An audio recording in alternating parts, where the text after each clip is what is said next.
Very nice to see everybody. It has been long. I was going through our agendas and realized that last time we met was actually in July. But and there have been so many different events and gatherings in between, but and to many of which I am sure also you have also gone to, like the ANGA, UN General Assembly that we're going to speak today. There was also Talent Digital Summit.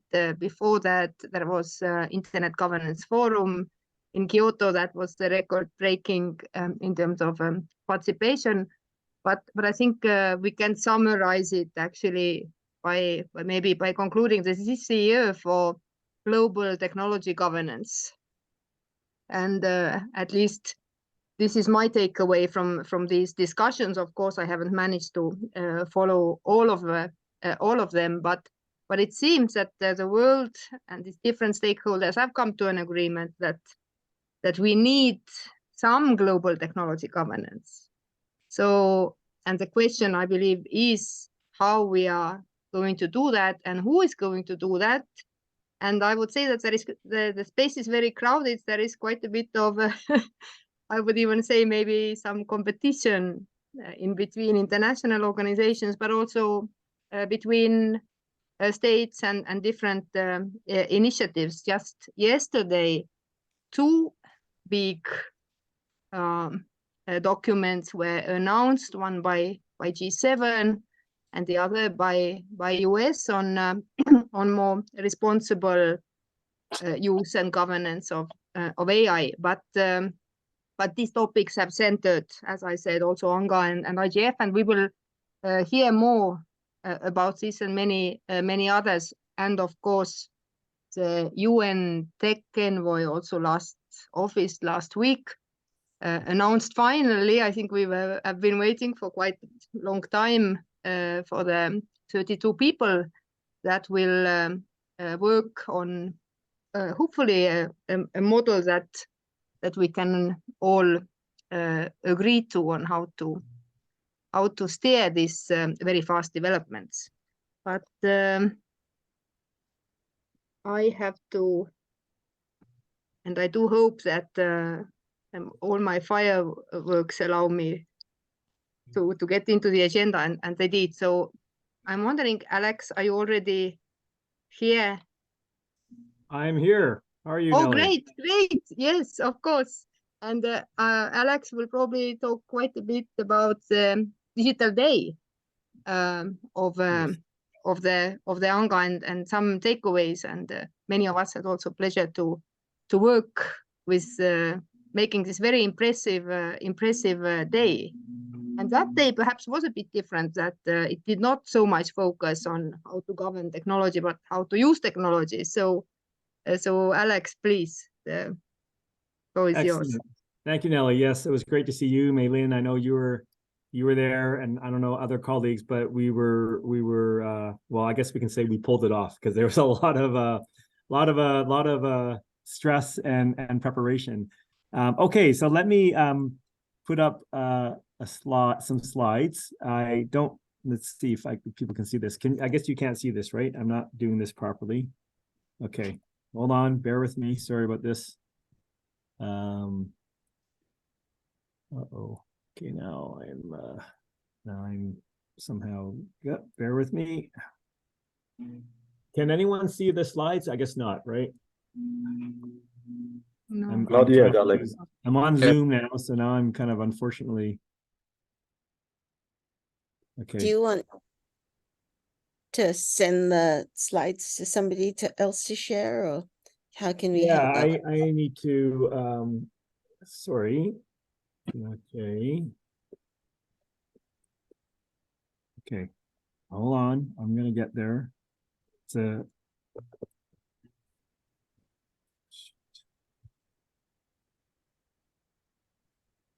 my gosh.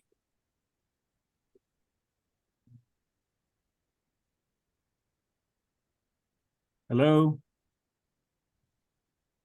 Hi, Alex, we can't see your. Okay, you can't see me, right? Because I'm now not connected properly. Now, we see you, but we can't see the screen. Yeah, okay, sorry. I'm having, always happens, right? Okay, give me like 10 more seconds to see if I can get this sorted out because I seem to be having.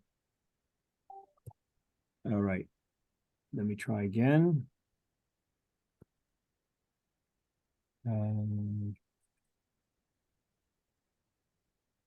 It's not sharing. Yeah, I'm trying to find out why. Okay, just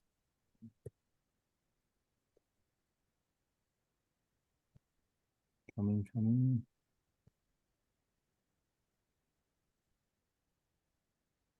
I have too many windows open, that's the problem. In the meantime, would you like me to start with the high impact initiative on digital public infrastructure? And then we can, I mean, logically it went the other way around, but I can start. Yeah, oh, I got it. Yes. Hold on. Perfect. Okay, I think I got okay, it great. now. I think, can you Oh, guys I see see this now? screen share. Now can you see this? Oh my Yes. God. All right, Yes, sorry about that, yes. colleagues. All right, so my apologies. So this first slide, I don't take credit for getting everything correct, but we tried to summarize. Of course, there was a lot going on digital that Nelly alluded to. We're going to focus with Anush on, of course, what we did on the SDG Digital event, which took place on the occasion of Action Weekend that ran on the 16th and 17th, which was also when the high impact initiatives were announced. And then, of course, there was the broader activities that we're not going to get into. Others might want to talk about some of these other things that were happening during the high level week, including, of course, the SDG Summit. So back to the SDG Digital, we've presented this to this group a few months earlier, but a reminder, we did this because we really wanted to use the occasion to sort of do something different and really showcase the solutions that digital could serve in terms of helping accelerate each SDG. So we were really pleased, together with many of the partners, together with UNDP, but also Boston Consulting Group, our knowledge partner, Inter-American Development Bank, who also helped work on some of the financing, to pull together the overall event. We also had all sorts of other supporters and advisor group members from across member states, as well as from sponsors. Basically, we used the private sector got engaged and they helped supply some of the resources. So it was a very comprehensive effort from many people to help contribute to the development of the program.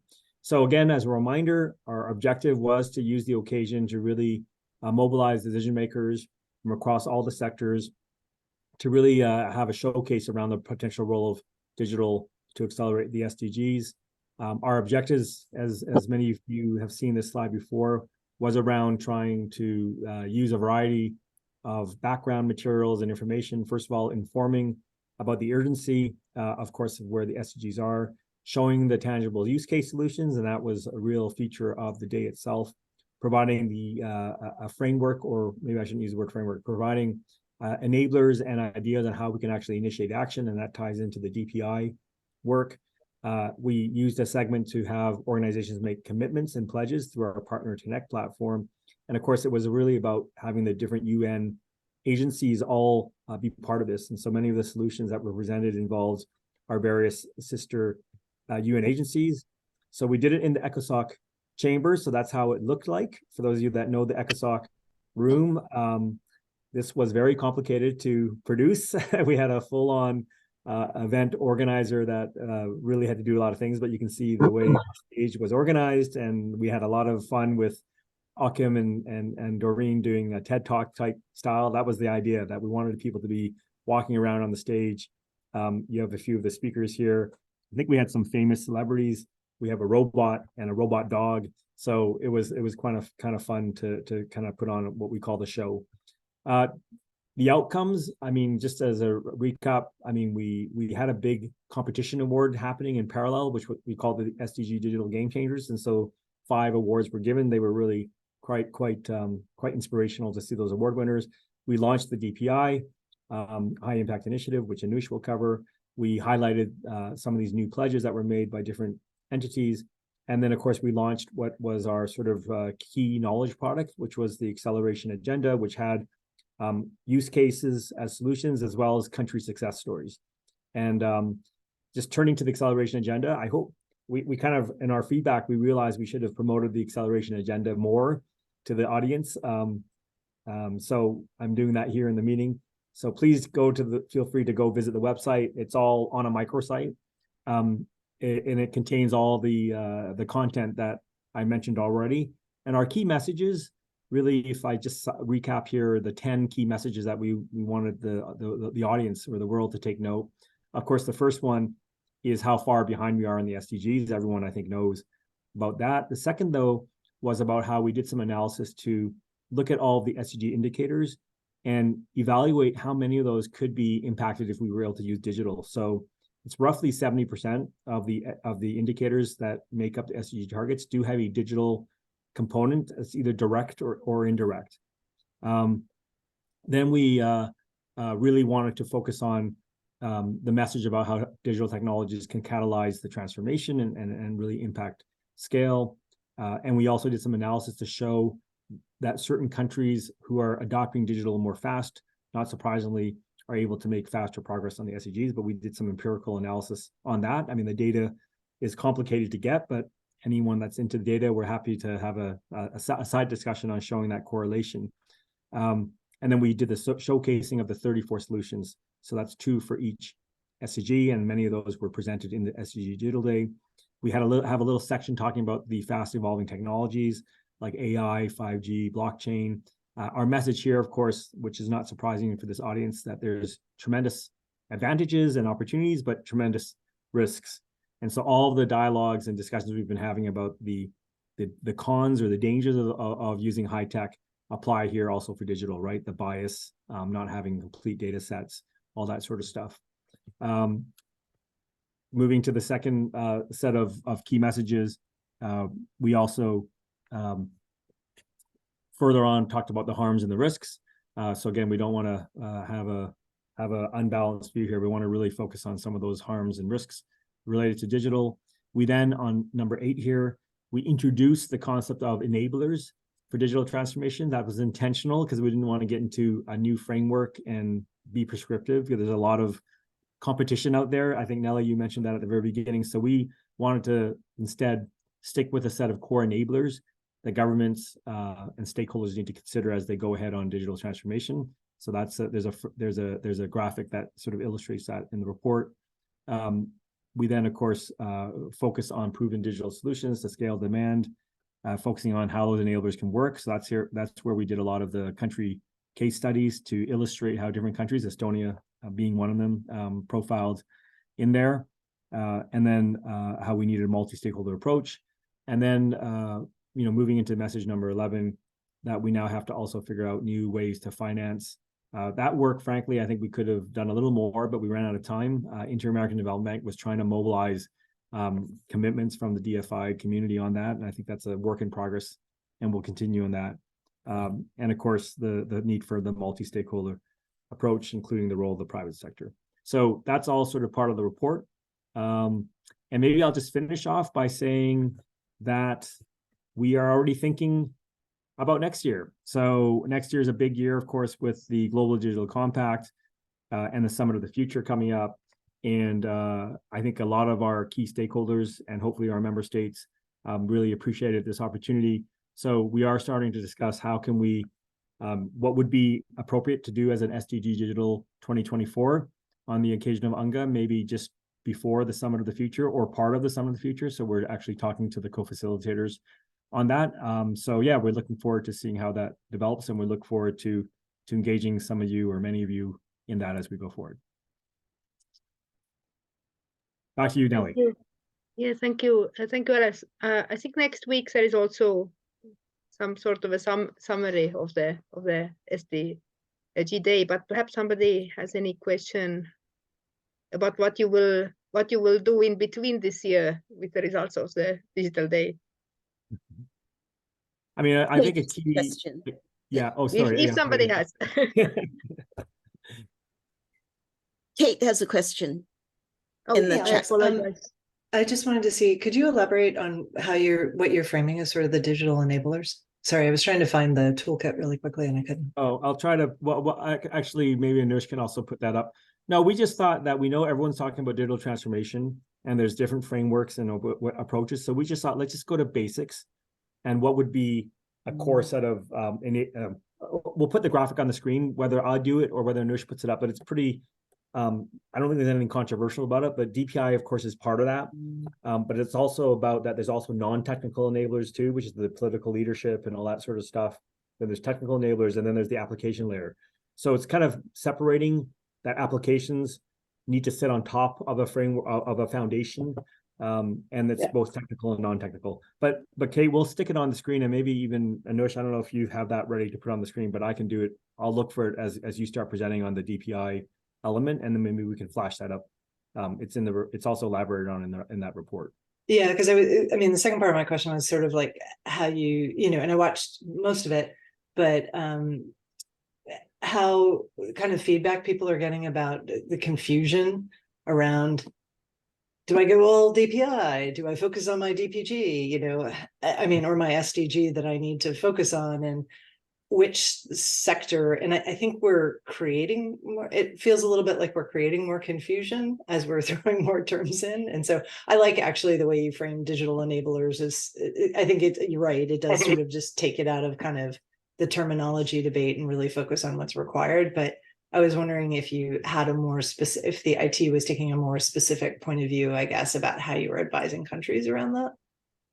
Well, let's or UNDP too. Yeah. pass that to Anush to cover, because I think IT and UNDP we are committed to advancing the high impact initiative on DPIs. So that is something that we're working on. So maybe I'll pass it to Anush, if I can punt that over to her to start us off, and then we can see what other questions come back, Kate. So yeah. Yeah, and just to compliment, right, Alex, Kate's question reminds me of the conversation we were having when putting this knowledge product together, which was, and part of the reason we ended up with calling it just digital transformation enablers rather than a framework is that indeed, different organizations advise countries in using different frameworks.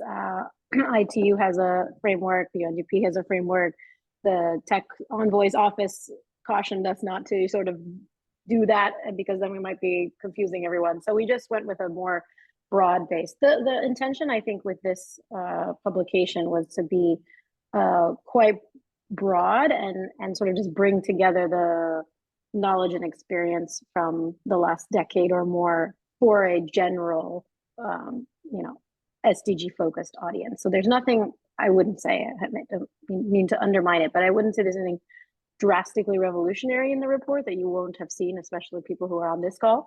But it was an attempt to bring it all together in a concise publication that member states could have on hand. But I think maybe that might be one of the things we can do more of in between this year and next year, is hear a little bit more feedback, because the event was more about the showcase, and I think now is the time to take it on and bring it to life with our various constituents and talk about the recommendations and the enablers. But yeah, I'm going to just brief the group on an element of SDG Digital. So as Alex mentioned, it happened on the 17th of September as part of SDG Action Weekend, which was initiated by the UN Deputy Secretary General Amina Mohammed on the eve of the SDG Summit. And so as part of that day-long event, we also launched the High Impact Initiative on Digital Public Infrastructure as the sort of the finale of that day, that event.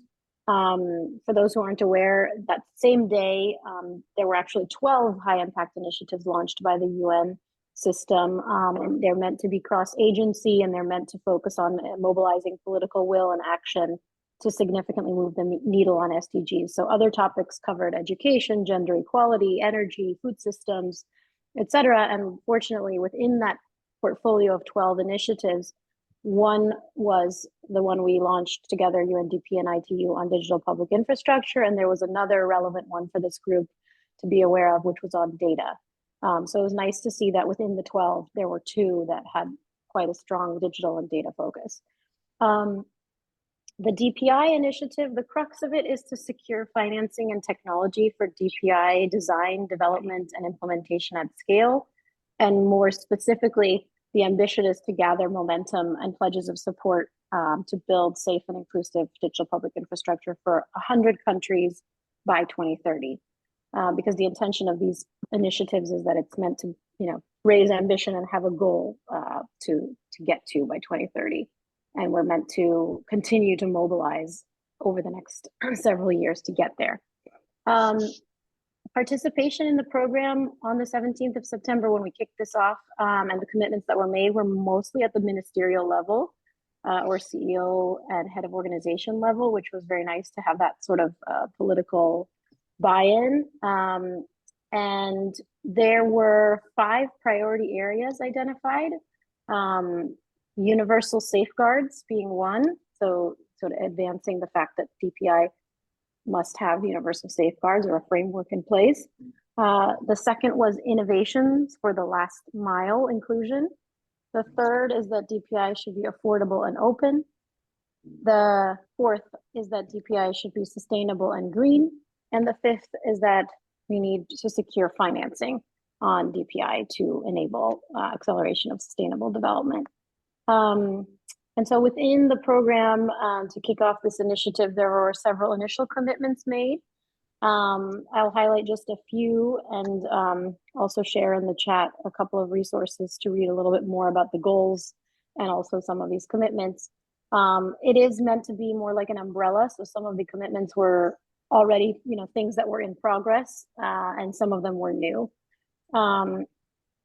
So the government of India announced its commitment to global financing and technical assistance, especially for low and middle income countries, via their One Future Alliance, and reiterated the fact that the G20 New Delhi Leaders Declaration called on countries to take collective action and prioritized DPI as an accelerant for SDGs. So there's a reaffirmation there.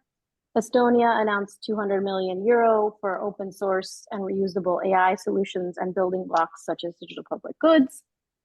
Spain announced $300 million, a $300 million green and digital fund for technological and knowledge transfer for Latin America. It's not specific to DPI, but it funds initiatives having to do with connectivity, digitalization, digital skills, and so that will help build a healthy ecosystem for deepening DPI in some countries.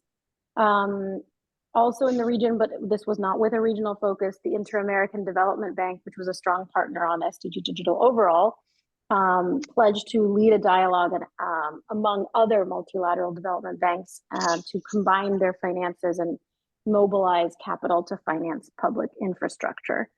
So I think we'll be seeing more on that front in the coming months. The Office of the UN Secretary General's Tech Envoy and UNDP launched the Universal Safeguards for DPI effort.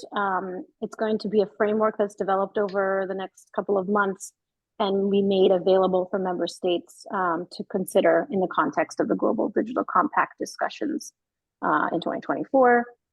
And then just turning to a couple of country examples, Malawi committed to be one of the first countries in Africa to achieve SDG target 16.9, which is providing legal identity for all, which including birth registration, which would sort of provide then the foundation for building digital public infrastructure in the country, given that identity will be universal. And Sierra Leone announced that it will be part of an upcoming campaign, which is the last thing I'll mention. It's called a 50 in 5 campaign. It's a global advocacy effort that is aligned with this overall initiative, which is the goal is to bring 50 countries together over the next 5 years to share learnings and best practices on digital public infrastructure and DPGs.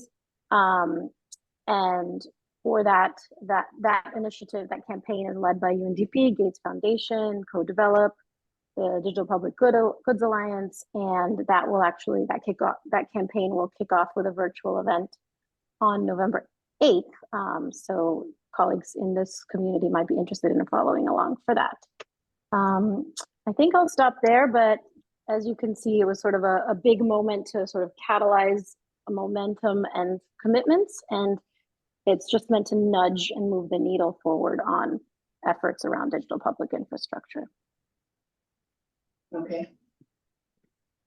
Thank you, Anush. I think Kate had in the chat partly a question that you, in a way, I think responded. I don't know, Kate, would you like to elaborate or? about how the DPI, answered. Okay. So yes, I guess definitely we can conclude that the public infrastructure trend is still in full speed, and I think Kamandep Jill characterized it very well in the Digital Day, saying that this is a year for DPI, and there are actually also some others that were not mentioned, like I think the One Future Alliance that also UNDP is I think advising, and also G20 is starting to build on the repository, and potentially also a fund for the public infrastructure. But I have followed it for the past years, and it seems to me that in a way, I think it's nice that the public infrastructure puts emphasis on some basics, because often in this light of AI and many other developments, often we forget that actually we need basics straight, identity, data management, and sharing, and so forth. So it's nice that it brings this angle back, but on the other hand, we cannot also forget that that we have all done DPI for the past 20 or 30 years. I know that Estonia is often being referenced, and India, but everybody has some experience, so we should not in a way start thinking of this as a new thing from the scratch, but actually utilize what has done before and build on it, because maybe in 5 years we will not talk about DPI, but we'll talk about about something else. But it does stand for some good principles that we also all support around openness and sharing. But the next of the, and I think somebody has unmute button, but the rest will be taken care by Mei Lin. But before we go to the Science Summit, I actually wanted to make one other observation about Anga. Of course, there were a lot of side events. I think Alex mentioned around the AI governance. Several countries were introducing new frameworks, works that they do, Singapore, Canada, US, UK, that will host a summit, I believe, tomorrow and the day after on AI, focusing on only some aspects of it. But there is one topic that maybe we can also discuss during our future sessions, is around online integrity and disinformation. And this has probably caught a lot of attention, especially in these times of conflicts that we are living. Of course, the war in Ukraine, but also the development in the Middle East have brought these topics very high on the agenda, and there were also several side events on disinformation and online integrity, and I believe it will be also one of the priorities for the Brazilian G20 presidency. So this seemed to me is one of the emerging topics in this tech and diplomacy field that we are all linked to. But I don't want to take more time. I had also a pleasure to participate in one panel that Mei Lin and also Kate put together, that Kate was also moderating. So we will hear more about the Science Summit, and I know that there will be several people involved, but Mei Lin. Thank you, Nelly. Hi, everyone. So People Centered Internet was really pleased to focus on digital regulation, digital cooperation and governance during the UN Science Summit. And we had 3 days of panels, 2 days of virtual, and a final in-person for the speakers. And I'm very, very proud that we were able to have both Bob Kahn and Vint Cerf as the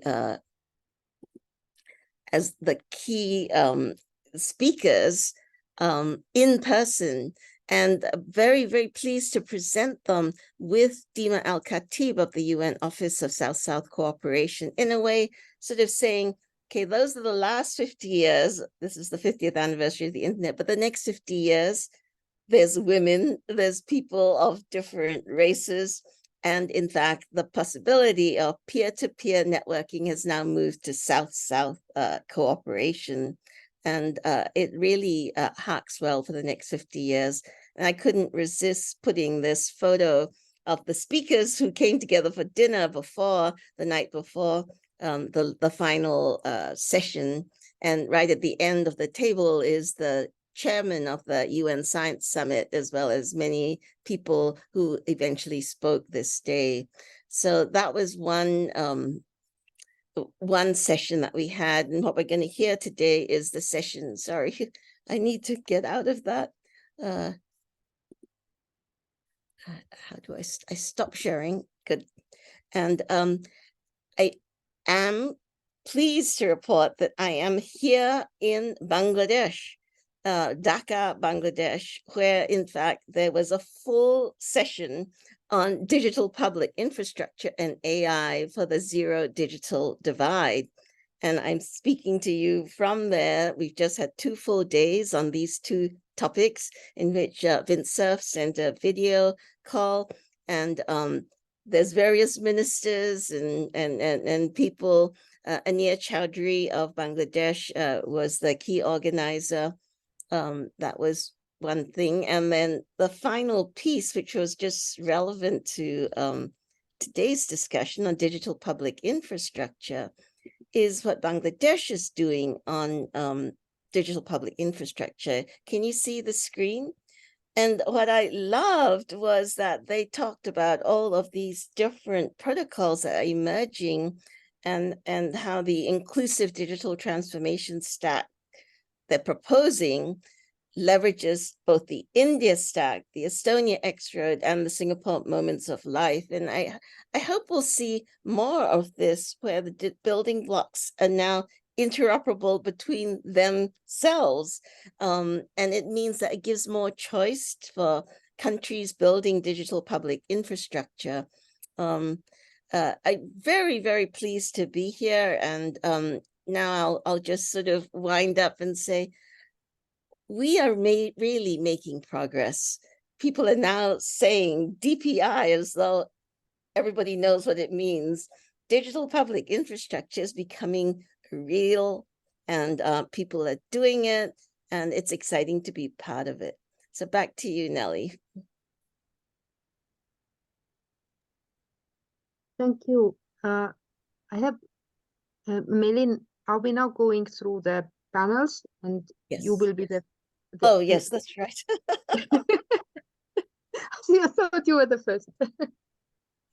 Yeah, so the first panel was on digital health. And what we did with the 10 panels was we chose different topics to focus on, and we'll be hearing about them today. But the first panel was one that I moderated, and it was about the idea of health data cooperatives or health data collaboratives. And first, we started recognizing the profound impact of historical changes like speech, writing, printing, which reshape societies, and the internet is in fact this next big change. Bertrand de la Chapelle, the Chief Vision Officer of the DataSphere Initiative, pointed out that health data constitutes a significant share of our data landscape. For example, each MRI scan generates vast volumes of data. He also dissected the topic into 3 fundamental issues. He stressed the importance of striking a delicate balance between data protection and data openness. He advocated for the establishment of a regulatory framework like an international governmental organization, I presume like the International Energy Agency, capable of reconciling conflicting objectives and benefiting from international problem-solving efficiency. And finally, he underscored the need for a dynamic, iterative regulatory process that aligns with the pace, the speed and scale of the internet, rather than the current fire and forget approach. He proposed an alternative pathway where neural networks are trained on multiple data sets simultaneously, allowing for unified artificial intelligence tools, and encourage a shift from opt-in to opt-out models for medical data sharing to facilitate research. Kate Wilson, who's here with us today, I'm summarizing, I hope I get it right. She's now our senior fellow with the People-Centered Internet, and emphasized that trust building is paramount when it comes to health data. Kate highlighted the value of local narratives and shared practical experience for working in diverse countries such as Ghana, Malawi, and Tanzania. For instance, she noted that patients were more willing to share their data when researchers demonstrated professionalism by using tablets. Paul Murphy, who's a research fellow at TELUS Corporation, drew attention to the ecological footprint of the internet and called for a holistic approach to digital health, encompassing both the virtual and the physical realms, emphasizing the significance of community engagement in shaping digital policies, essentially advocating for a bottom-up approach based on the Canadian experience. Tamara Singh, who's the Sherpa for Sustainable Finance Development Network and a board member of the People-Centered Internet, stressed the importance of hyper-local context in data governance. She is from Singapore and discussed Singapore's data framework, which revolves around justifying data usage for positive change, underlying the need for data to serve a clear purpose with a positive impact, and noted the difference in privacy expectations based on culture and different regions. Matt Aro from Estonia, he's the Digital Innovation Advisor, showcased Estonia as a successful example of digital public services, where 99% of government services in Estonia are available online, and attributing this achievement to strict data access regulation and the pivotal role of trust in digital systems. Matt emphasized the role of necessity. Sometimes when you have to do it, that's when it gets done. The necessity for innovation during challenging times, drawing on Estonia's experience emerging from bankruptcy following the collapse of the USSR. Key takeaways from the contributions in this panel include the need for customized data governance solutions that adapt to local requirements, the central role of trust in establishing effective, sustainable digital systems, and finally, the power of use cases, the importance of real-world examples, and transparent data practices to foster trust and to drive successful digital transformations. And that's it for panel one. Back to you, Nelly. Thank you, Meilin. Does anybody have any comments on the first panel? If not, then we are moving to the panel two, and I believe Kate Wilson will give an overview of something which is actually quite important and not always the first thing actually that comes to the mind when we talk about digitalization. And in a way, it relates also to these global technology governance issues. And I know that we didn't talk that much about it in the panel, but ultimately it's also a question of good governance, or what the good governance means to us in our variety of the world. But Kate, please. No, and I was excited to have Nelly actually on my panel. As Nelly said, and building sort of on Meilin's comments, partly how we wanted to structure some of the subsequent sessions was really to lift up above the use case of finance or health and really talk about the journey that countries are on. And as Nelly eloquently said, even on the panel, and I encourage everybody to really listen to it. It was an amazing panel of Nelly Tekea Koete, who's the Director of Public Policy sorry, they have the wrong name there. She's the director of the Africa Digital Rights Hub. Pramod Varma, who's the chief technology officer of XStep and who really was the architect of India Stack. Nicola Kamini, who's the head of policy strategy and operations of LATAM at Meta, and Robert Opp, who's the chief digital officer at UNDP. And so we sort of zoomed out and looked at digital transformation or I should say transformation for countries, and then kind of zoomed in and looked specifically at a couple of very specific country examples of what they had done and sort of why, really featuring Estonia and India in this, but talking, as Rob did, on sort of the broader view. And I mean, I think one of the things is we, even earlier in this call was like, okay, we have DPI, DPGs, the SDGs, we're talking about all of it. But as Nellie said very eloquently at the beginning, she's like, this is really just a societal transformation. And countries are looking at how they're going to move into, delivery of a vast complex of services, but also grow their own economies. And both she and Pramod, from the context of India, really highlighted that this is about a societal transformation and digital is the tool. So I think it's really important as we kind of advance and sort of promote concepts of DPI and DPGs that we don't get too lost in the tech, and that we're really thinking about this much more in the context of this is a societal transformation. And what do you want your society to be? And so I really loved this panel. I thought they were amazing. And they really emphasized kind of 5 main themes. Sorry, I'm trying to get to my notes here very quickly.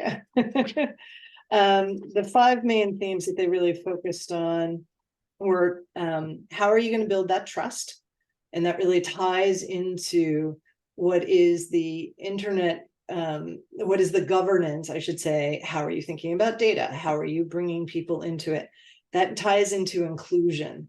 Who are you actually bringing into the conversation? How are they engaged? Not just at the beginning as you're doing design of it, but as you're doing it extensively over time. And Teke really emphasized this, particularly for Africa, where she was still continuing to see, a number of models that were coming in, and it was still somewhat almost a colonial perspective of somebody was then just going to export their data regime.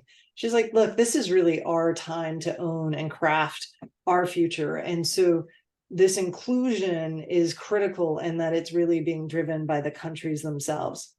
And then really focused a lot on the partnerships that were going to be required, and that it really was going to require a new way of thinking about how you approach this, that took into account, as Alex and Anush were talking about earlier, what are the key enablers that are going to be required for the ecosystem, but then how you're going to build on top of that.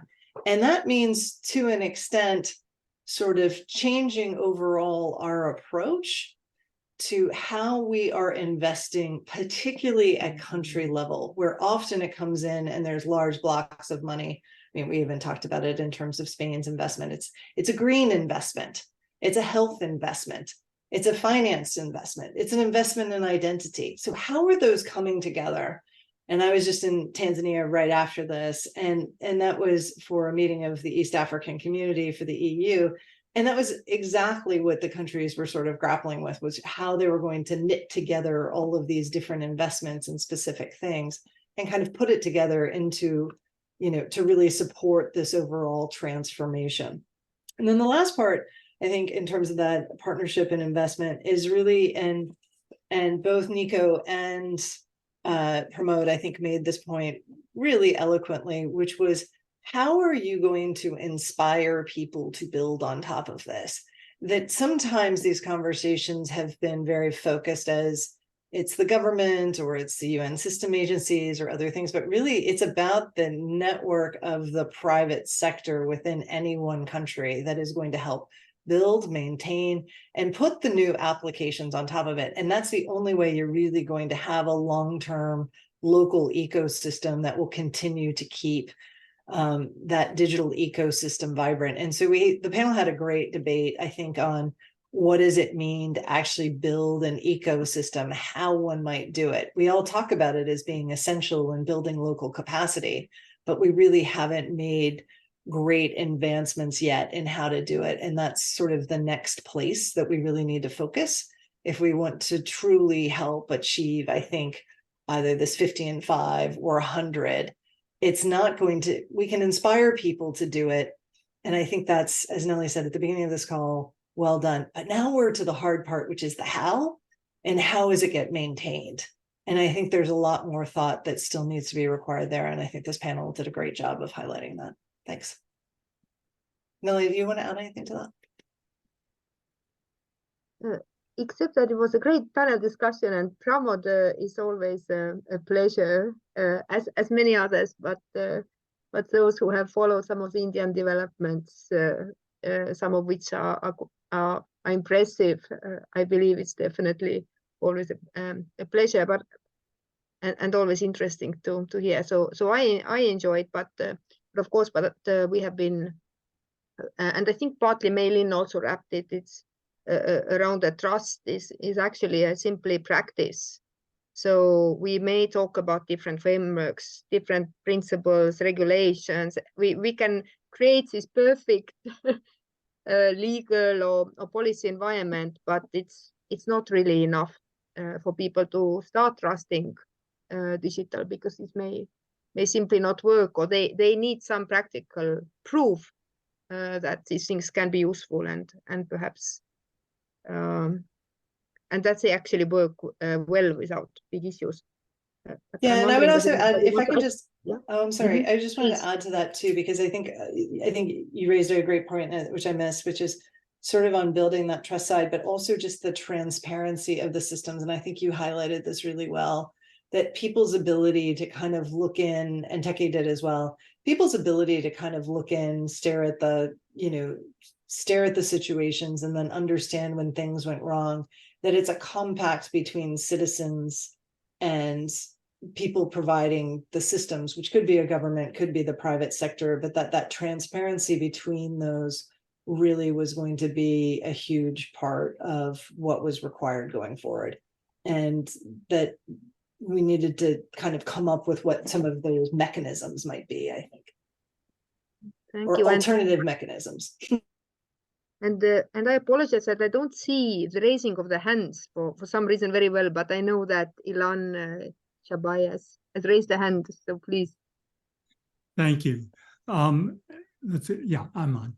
I just wanted to make a sort of a framework or a different perspective on many of the things that you brought up, Kate, and also that Mei Lin and Nellie have just spoken about, but in terms of thinking about how does one instill, if you will, a culture of sustainability that addresses the core local ecosystem, if you will, and addresses trust. Because if it is something that addresses identity, inclusiveness, scales, aspirations, and inspiration, that comes in many ways from a sense of culture.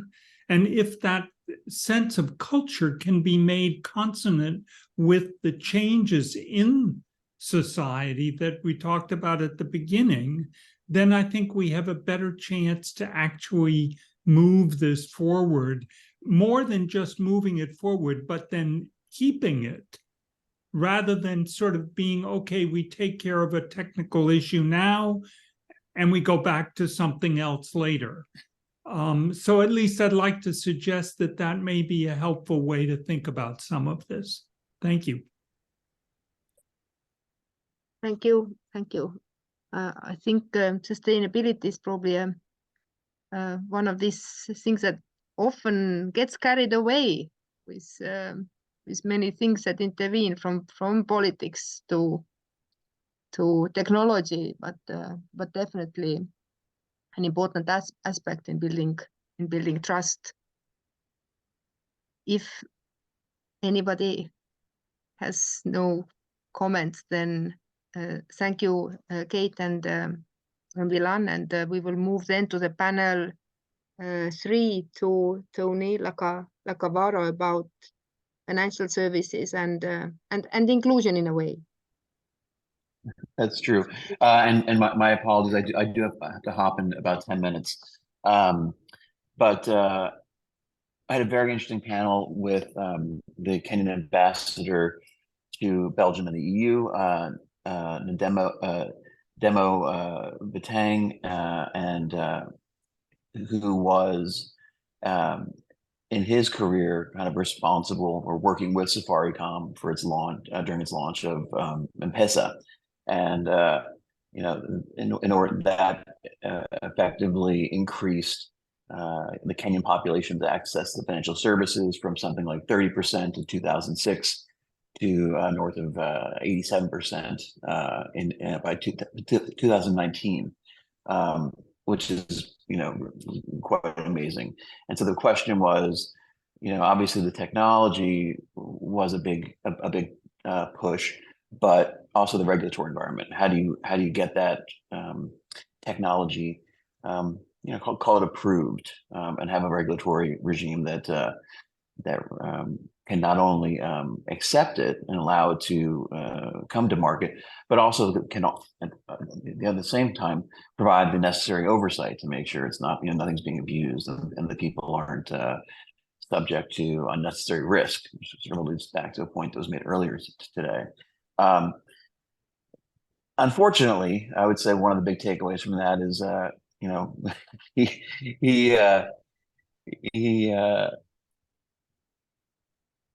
the project was almost pulled, and he was able to walk into the president of Kenya's office and make his case, and that kind of pushed things through. The issue was, when you talk about financial services and telecommunications, you have two different regulators, and this is falling somewhere in between. So what we're seeing is that when you have innovation, a lot of times the innovative solution doesn't map obviously neatly to the previous paradigm. And so when these innovations kind of fall between the cracks or are arguably the domain of both regulators, neither of them wants to get involved, right? Because they are well, frankly, looking after their own jobs. It's confusing. You know, they have their own the status quo to deal with. So there was getting a lot of pushback, but luckily the ambassador was able to go into the president's office and push it forward. That's not really scalable. You know, I'd love to be able to go into the president's or the prime minister or whoever's office and make a case for all kinds of innovation. If anyone wants to fly me around, I'm happy to do that. But yeah, it's tough. You know, so one of the things but one of the things he did say, and was echoed by the panelists, was the value of the sandbox. You know, again, because the regulators are principally concerned with ensuring that the populations that they serve aren't subject to, you know, predatory or you know, bad products. Being able to show not only that the products are safe, but also provide a clear benefit that the existing products don't, is paramount. And setting up the digital sandbox is, you know, kind of something that he said really helped get that track record.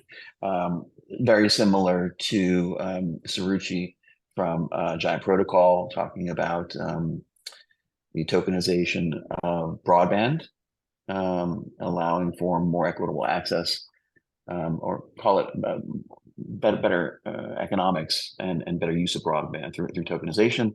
You know, again, some good learnings and some tough things. You know, the good learnings being that again, the sandbox approach worked. The tough thing being that, you know, Suruchi and her team got really lucky, right? The Tata Group, which is, you know, gigantic.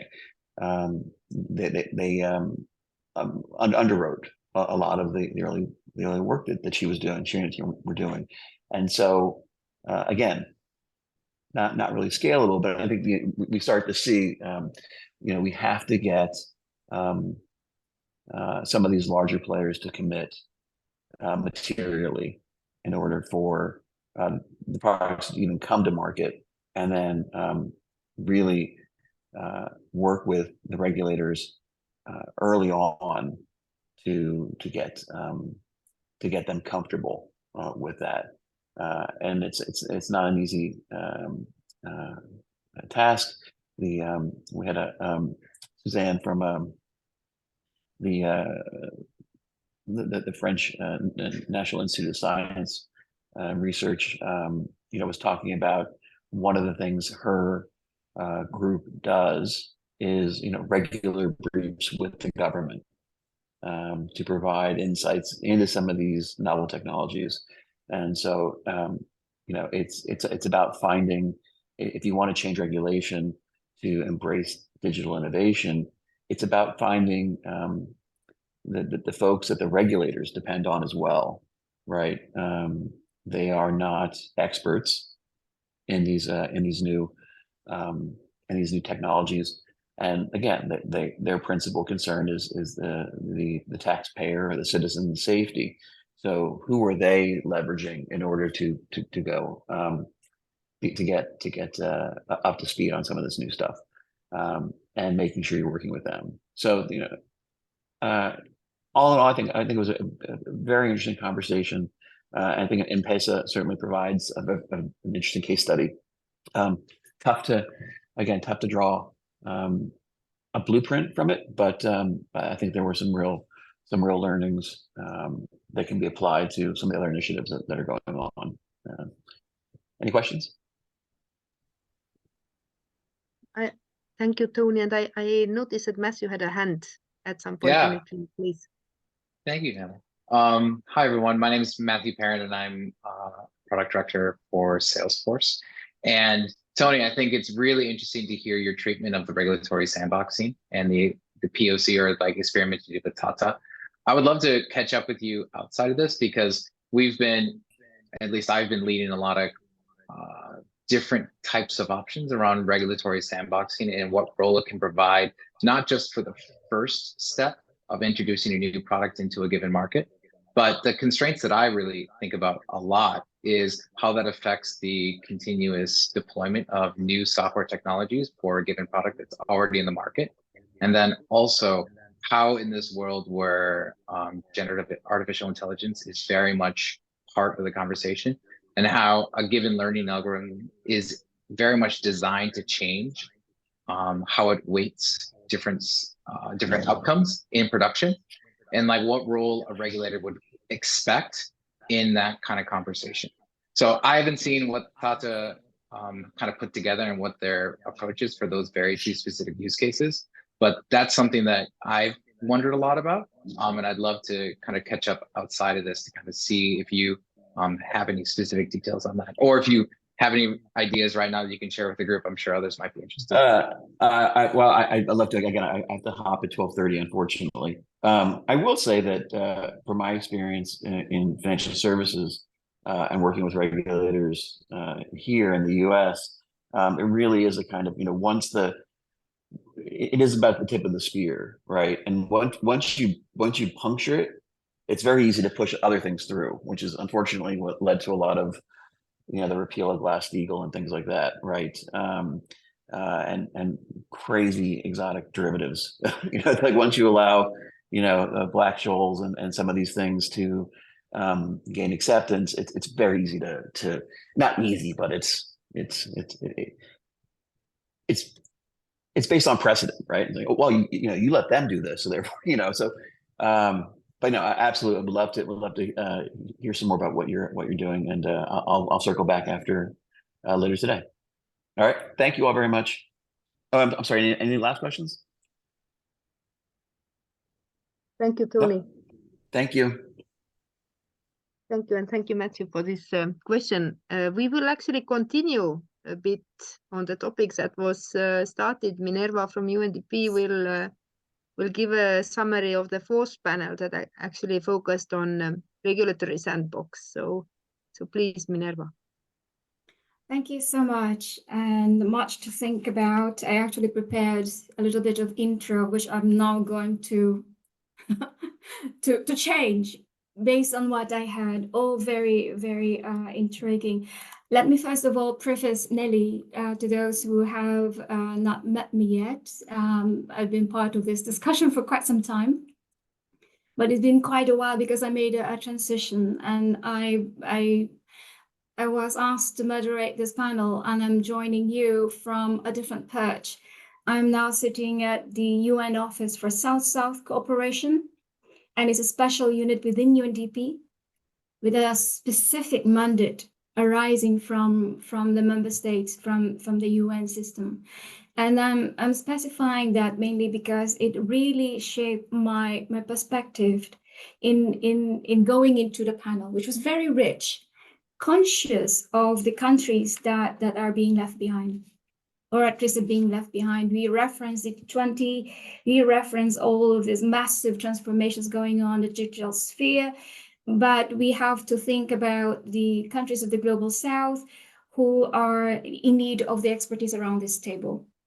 And I would like to recall to colleagues the recent summit, the Havana summit, which happened just before the opening of the GA in New York. We were talking about the recap of what happened during the GA, but please also look into what came out of the Havana summit. It was convened by G77, China and other countries. It was, and the outcome document from Havana, and the G77 obviously chaired at the moment by Cuba. That's why the summit was there.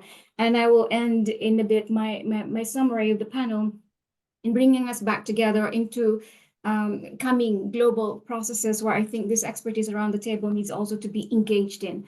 So panel 4 was about regulatory sandboxes. Continuing the discussions we just had, I think the framers of the series actually were very thoughtful in the flow of the conversation. And what I've been hearing just now, trust, ecosystems building, context, and so on and so forth, those resonate.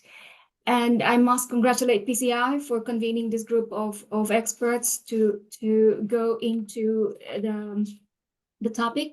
They come from different sectors as well as around the world, because one of the impetus for this panel was in fact looking at the prospects for building an ecosystem that also integrates the global South experience with an experience that is resonant in their own landscape. So my take on what I'm going to share now is really shaped by my view here from UN and South-South Cooperation, the proximity of experience. And proximity of experience, expertise, and capacities. Global South countries have similar constraints, these have similar challenges, but they also have a lot of things to offer that with support from the North and through the triangular cooperation could be leveraged for SDG acceleration.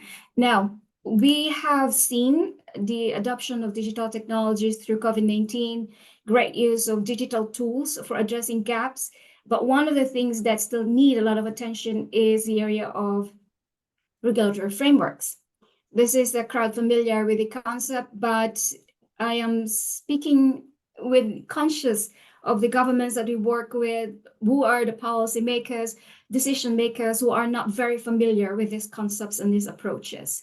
So once again, the models vary, and we started, in fact, with from the North, from Canada, from Mark Shan, the Senior Assistant Deputy Minister for Innovation, Science, Economic Development of Canada, who is in agreement. Yes, Canada is very much solid in this space. It has already a lot of frameworks in terms of how we use modern digital economy tools. And he underlined that there is a need to look at all of this in layers and to be mindful of context, understanding behavior around the population that whose lives we're trying to improve. For example, he raised the question, why is there a lot of comfort among the population to do online shopping, but not a lot of comfort when it comes to autonomous vehicles? So what are the stories behind the adoption, and what kind of regulatory frameworks do we need to establish to propel innovation and transformation? So ecosystem approach is very much heavy in his thinking. And in the ecosystem thinking that he was proposing is that we also need to think about members of the population that are marginalized. He was, in fact, reminding us that he was speaking from the PETS in Ottawa, where he is considering himself the steward of the statutory obligations and mindful of the impact of regulations on the marginalized, so the indigenous populations. And this was repeated by our colleague from Pakistan, from Asia, speaking on agriculture, Naeem Zafar, co-founder of Telesense. And he reminded us of one other trend that is intersecting with the digital transformation trend, which is that population is growing, cities are expanding rapidly, land is not growing. And our use of land and our approach to the use of technology in agriculture needs also to be more nuanced as well. And he was being provocative, but I think he was correct in saying that regulations are dangerous. And that he said that he has seen too many examples where regulations have supported monopolies. So we come from Canada to Asia, where there is apprehension about the kind of regulations that are being developed in silos by policymakers who may not be very tech savvy and now lean on the digital experts or the business experts to define what the regulation should be. And once again, inclusion is ringing here, and how do we address that? And he underlines the need for, obviously, ecosystem, that this affects the lives of all people, and that the decisions need to be shaped and informed by also the people who are affected. And what he calls for is inclusive processes for developing smart regulations that really begin to build ecosystems that are rooted in context, rooted in local needs, and that speak to the priorities of the country. Moving to Africa, we were joined by Omo Oaya, Chief Strategy Officer for the West and Central African Research Education Network, providing the academic or the perspective from academia. And we are reminded that in the Global South, we do have capacities that we can tap into for building the kind of digital future we envision for the country.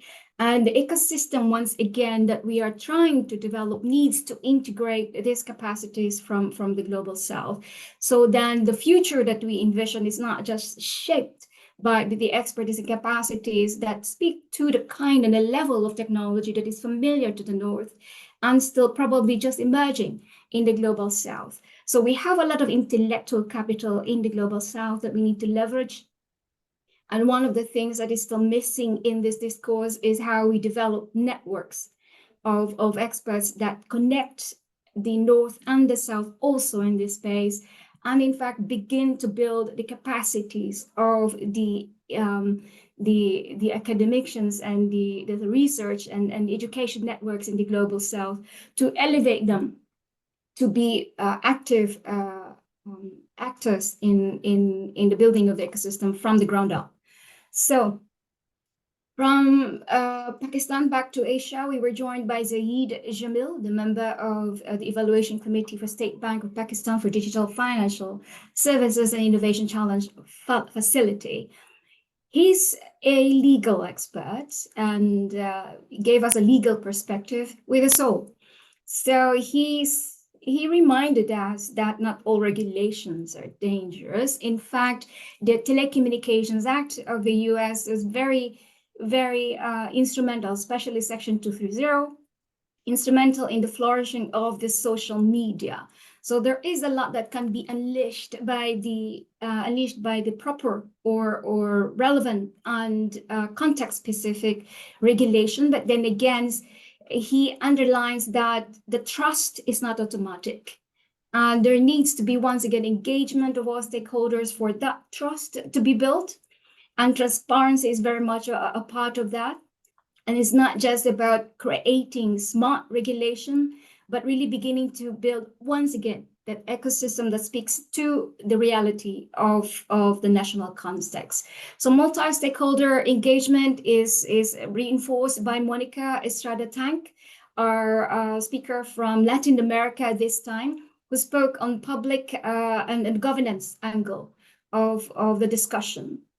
Experimentation, this time on governance of innovation and innovation in governance. So also one of those things that we need to think of when we talk about sandbox approach. So we're not just on building regulations for around the technology, but on the landscape itself, on where we use this technology. So we are reminded that there exist models and approaches now that we can leverage for cross-country application.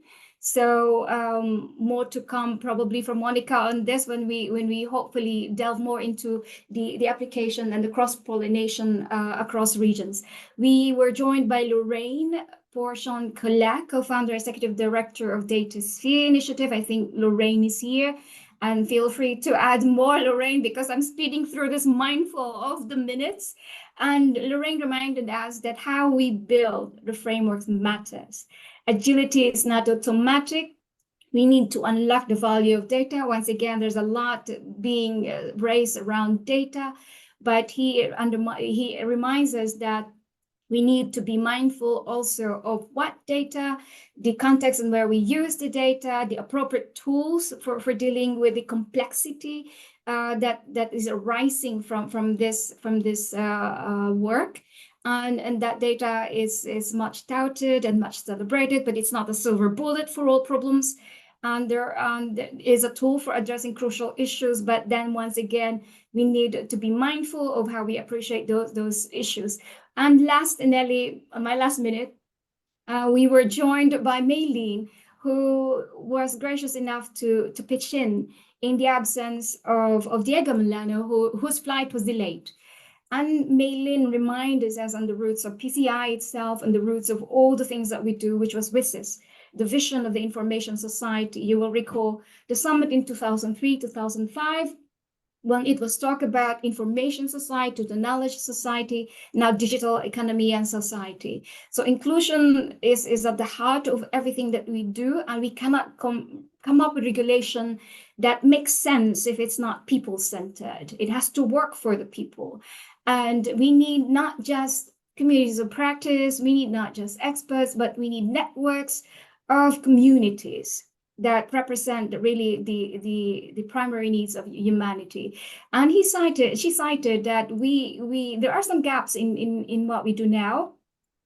We have a physics lab, we have medical labs for testing drugs and so on before they are deployed out in the open, out in the economies and the societies, but we don't have that for technologies. And Maylene cited and shared an example of what they have done with IEEE in labeling. The same approach that we do for drugs, but obviously elevating our thinking on exploring what can be done in this space in that regard. So recommendation, the Global Digital Compact should include a clearinghouse probably of where we can direct developing countries when they need support when it comes to developing frameworks, regulatory frameworks, policies, and guidelines that make sense, that is sensitive to their context, that helps not just leverages local capacities, but helps in building the local ecosystem. And we really have a great deal of opportunity before us. 2030 is just 7 or so years away, and a lot in regression and large-scale use of the digital technologies, thanks in part to the efforts of experts like those around the table.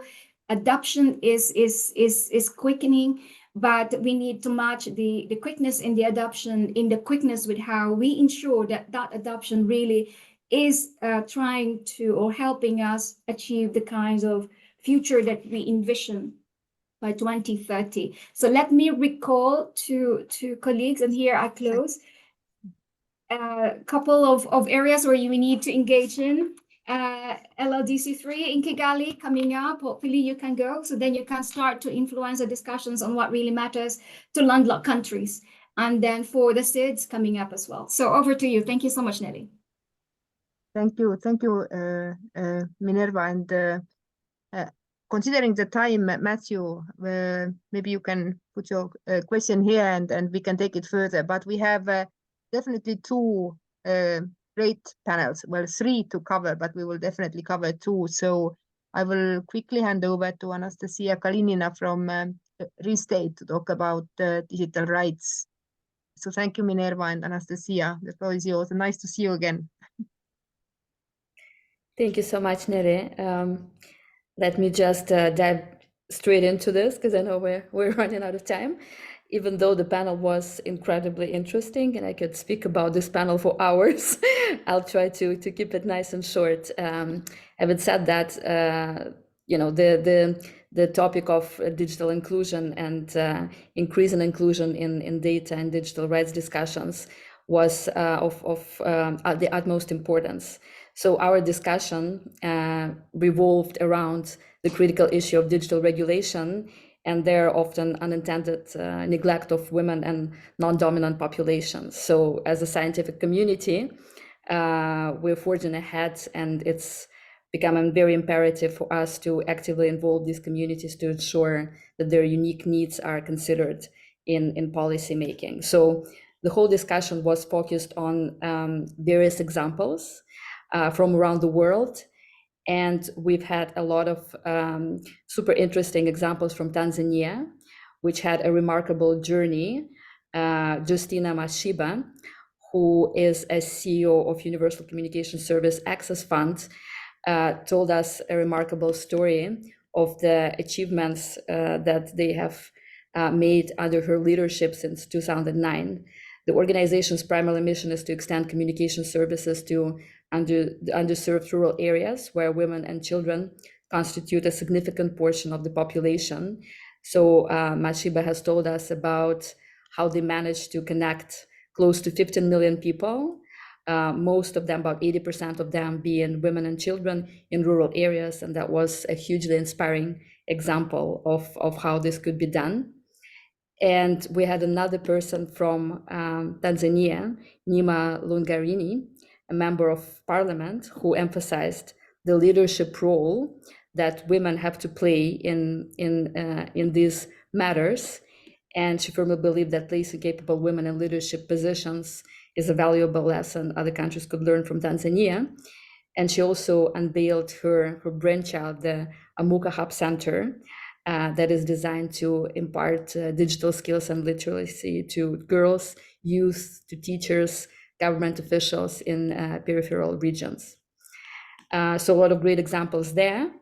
We were then joined by Dr. David Bray, who brought a sense of urgency to discussion, stressing the need to address the inclusion issues also from the technological perspective. So the key question that he kept bringing up was whether it's fair that people who are not yet online might be subject to online policies. And we've had interesting discussions around that.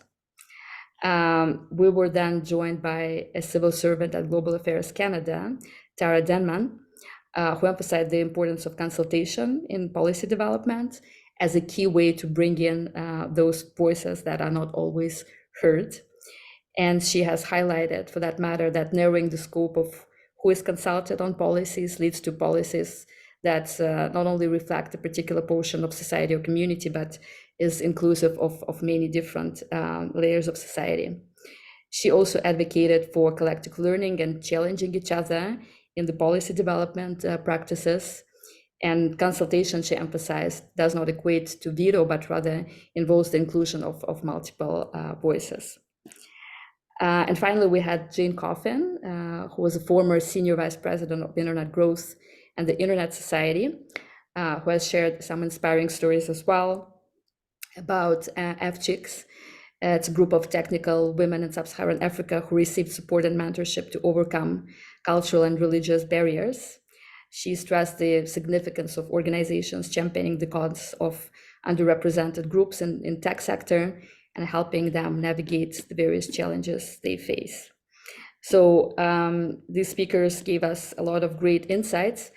The main takeaways that I will share with you would probably be that there is a pressing need, obviously, to engage women and non-dominant communities actively in shaping digital regulations.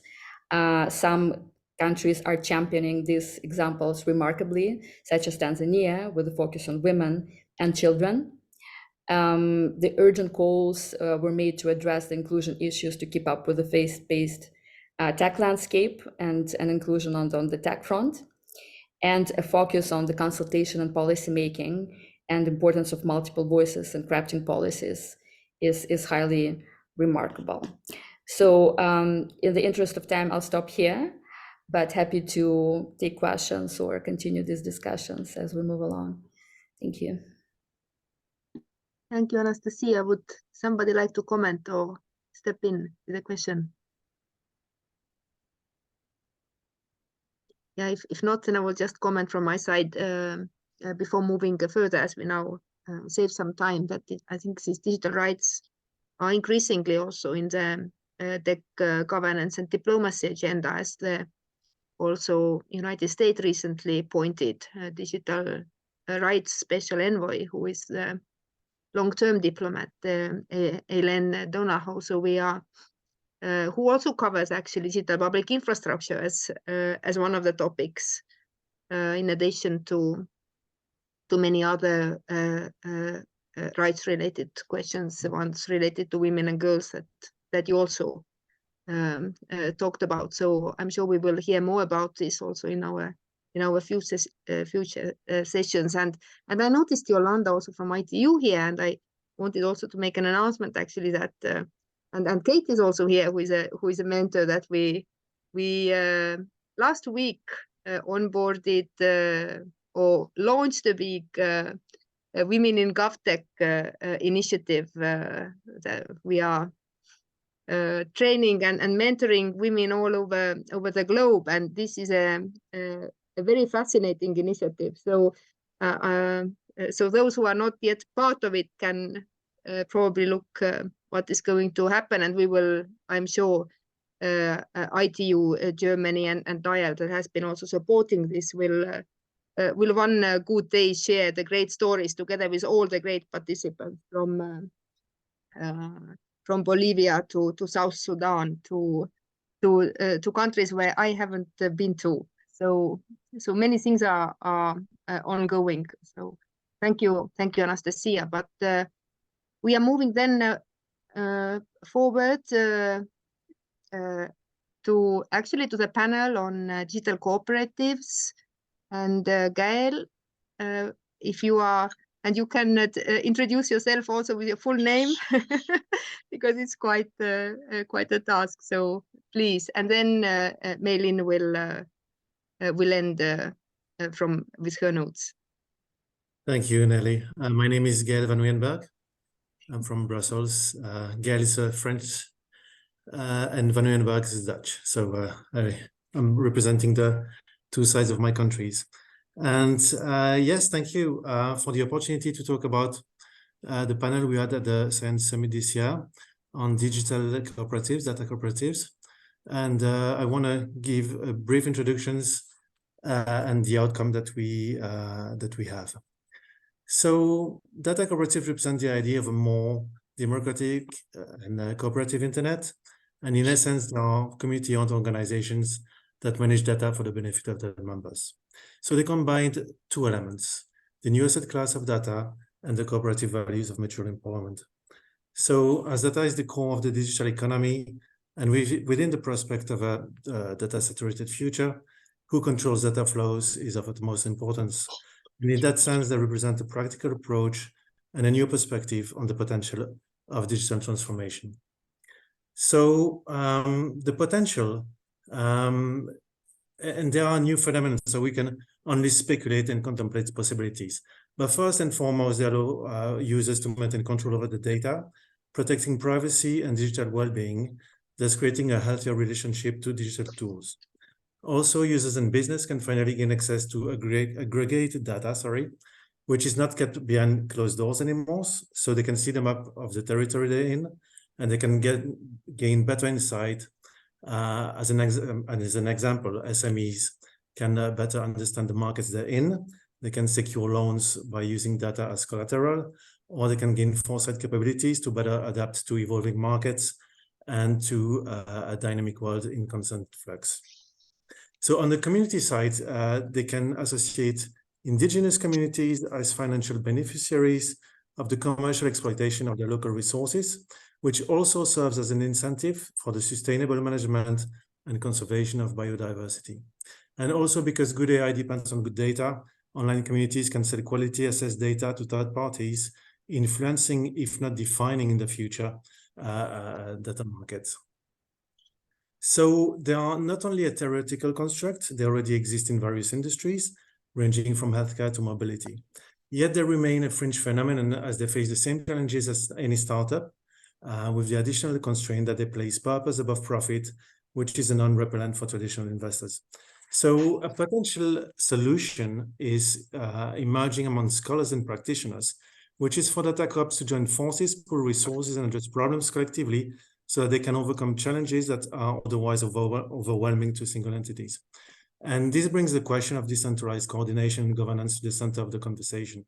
So decentralization not seen as an end in itself, but as a means to gain flexibility to deploy solutions at different scales in various contexts.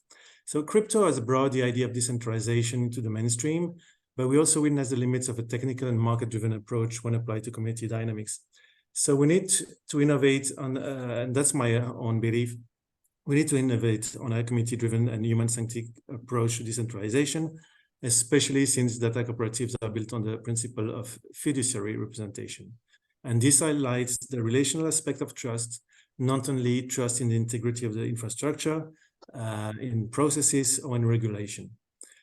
So data cooperatives and federated digital platforms can be the vehicle to experiment with that. So I'm going to conclude by saying that these data cooperatives are a promising and refreshing approach to the challenges of digital transformation. Yet there are complex phenomena that cannot be solved by one organization alone. It is a multi-stakeholder effort by all spheres of society, and also including the Global South in the co-design and in the governance of this model. So big names and bright minds in academia are working on it. New books are being written on the subject, and I believe our panel has been instrumental into accelerating that process. Experiments are already being conducted at the community level. And I would say the type is ripe as the new Data Governance Act in Europe, which will define the new regulatory framework, is explicitly mentioning data cooperatives. The UN Global Digital Compact advocates for a more human-centric internet. The IGF 2023 was titled The Internet We Want. The EU equivalent, the Next Generation Internet, is all about how we can unlock the power of digital commons, DPIs and DPGs. And so the outcome of our panel held at Sangha this year is a report for the Summit of the Future next year, and which is a great news, and everybody in the panel is extremely excited to work on it.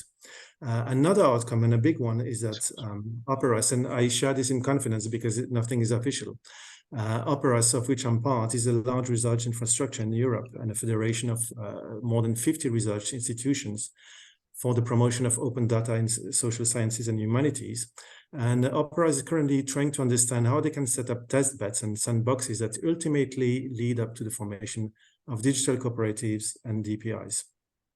They want to start small, working on data quality protocols first by partnering with others inside community living labs. The trust is high, I believe, and I believe this is a tremendous opportunity as we're talking about EU-level research infrastructures.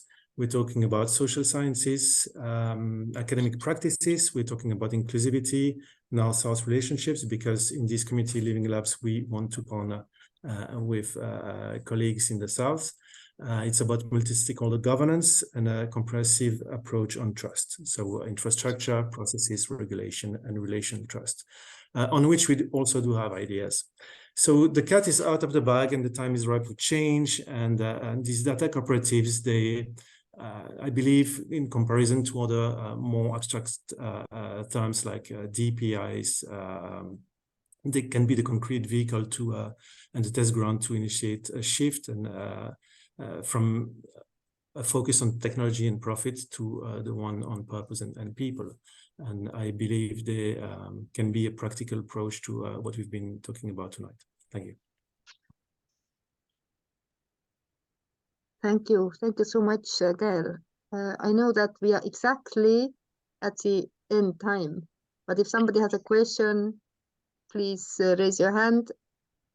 And if not, I will actually thank you everybody. But before that, before final ending, I will give a floor to Mei Lin to say a few closing words from her side.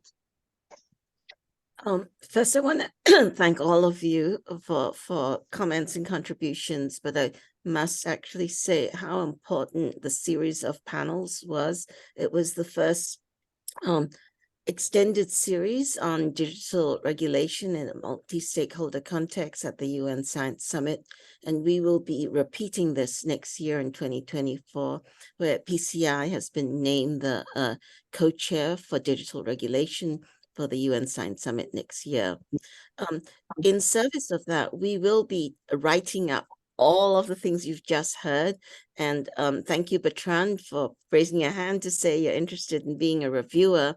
But we really welcome contributions and have been welcoming written contributions from the speakers to actually put in a public discussion about this. So thanks, everyone. And thanks for This lawyer sent them a letter. There's one back. Okay, bye-bye. Bye-bye. Thank you, Millie. Thank you. Thank you so much. Thank you. Thank you. Thank you, Nelly. Bye.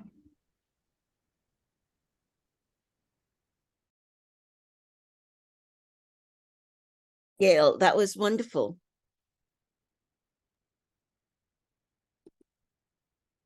Nelly, yes. Yes, let's do it. Yes. We haven't sure.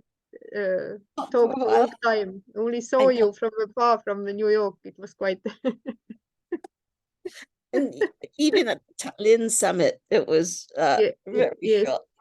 Yes, Tallinn Summit is very busy for me. I know. Almost had no time to sleep because also all my own speeches and but yes, I don't know what you're planning or heading next. So I'll be in touch with sometimes that we can talk. Okay. I'll give you some. Okay. Bye-bye, everyone. Thank you for being here. Bye.